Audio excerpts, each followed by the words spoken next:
Today, Matthew Williams seems like a typical 2-year-old. But just 6 months earlier, this father-son playtime would have been much different. And we just noticed that he didn't pay attention, he didn't turn to his name, he didn't play with toys in a typical way. Unlike his twin sister Morgan, Matthew didn't speak. Instead, he expressed his many emotions and frustrations with outbursts and tears. So on their pediatrician's recommendation, Mark and Marcella Williams took their son to the UC Davis Mind Institute in Sacramento, where their suspicions were confirmed. I kind of in the back of my mind always knew there was something not quite right and it possibly would be autism, but when you hear it, it's a different thing.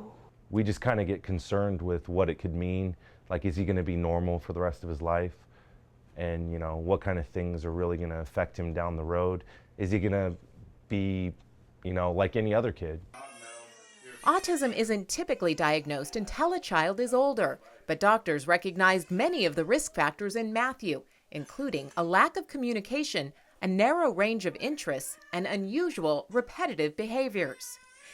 Experts here at the Mind Institute diagnosed Matthew as at risk for autism and considered him a good candidate for a promising new treatment called the Early Start Denver model.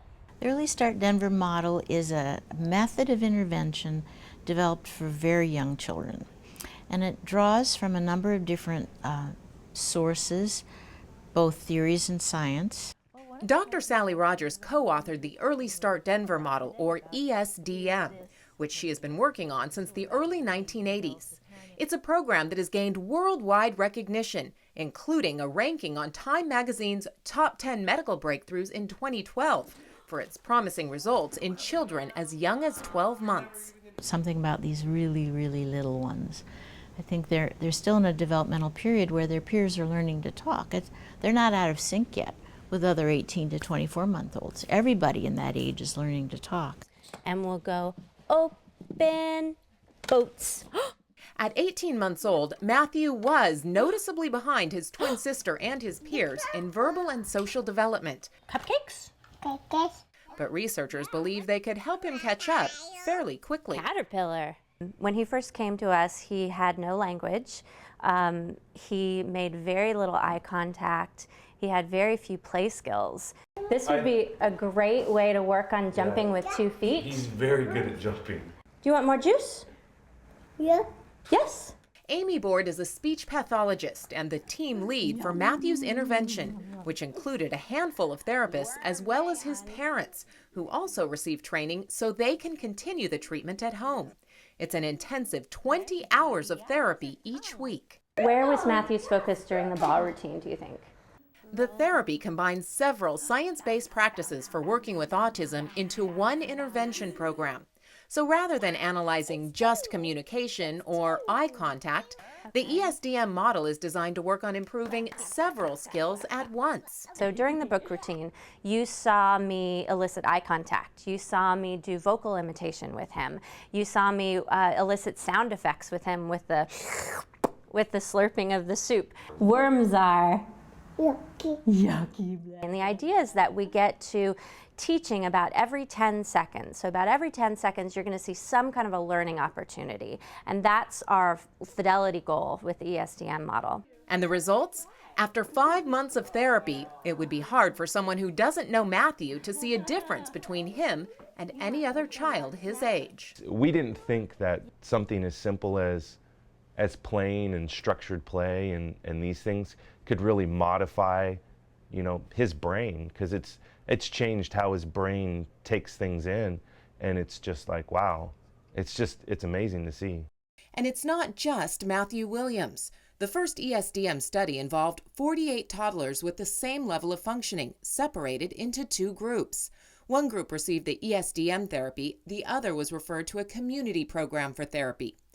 After 2 years, the children in the ESDM group had an average IQ increase of 18 points. The other group increased only 6 points. Their language improved as well, and 7 of the children in the ESDM model had enough improvement in overall skills to warrant a diagnosis change to a milder condition. It's also elicited critics who say it falsely suggests there's a cure for autism. Dr. Rogers says while it isn't a cure, the research speaks for itself. Autism is a description of a set of behaviors, and behaviors change. And if a child no longer meets behavioral criteria for autism, they don't have autism. For parents like Mark and Marcella Williams, who once had so many fears about what the future would hold for Matthew, it's simple. We know Matthew now. That's the easiest way to say it. 6 months ago, he could not communicate with us at all. He couldn't even point to tell us that he wanted something. All I know is I'm blown away with how well he's taken to it. And, it gives me a lot of hope that this is becoming a larger piece of teaching and overcoming against autism. And so that's really what I'm aimed for. Remove the disability, help children function in every environment, help them be able to interact with peers and do what life expects for them of their age. That's my goal.